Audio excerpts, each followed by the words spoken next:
What is this? How does it move like that? And why does it look so familiar? Wait, it couldn't be... It is! Venom!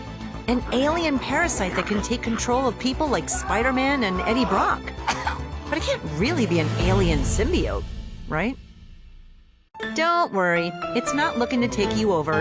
It's actually a bootlace worm. And yes, that is worm as in singular. That large mass is one creature. Just how thin and long is this flatworm? Is it dangerous like the Marvel Universe's Venom? And why does it turn itself inside out?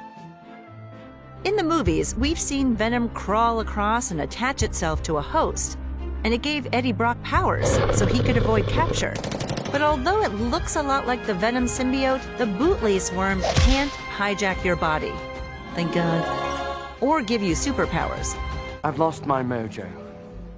Well, that sucks. And even though it appears to be just a large mass of goo, the bootlace worm is actually the longest creature on Earth.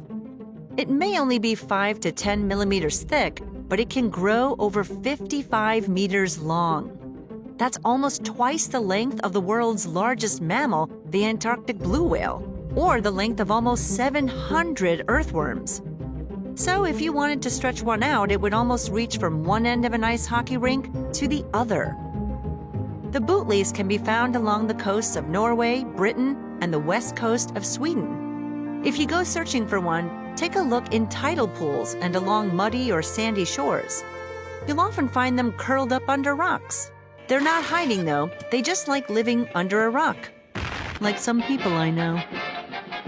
They're usually completely black, but they can sometimes be brown with stripes running down the side of their body. How very sporty of them.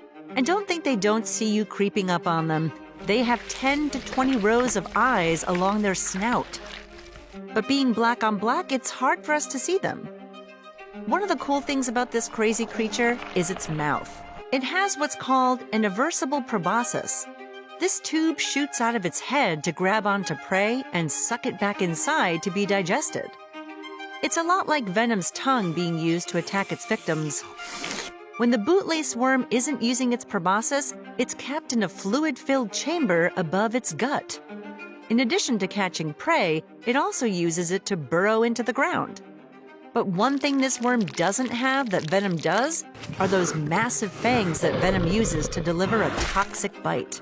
And although the bootlace worm doesn't bite, it can still deliver a potent neurotoxin through its mucus that can take down predators larger than it, including crabs and crickets. The mucus can disrupt the nerve cell activity of roaches and invertebrates and kill them. But it's not strong enough to affect mammals, so you should be fine handling them. You're handling it. But still, they're so icky that I'd make sure I had gloves on before picking one up. Just saying.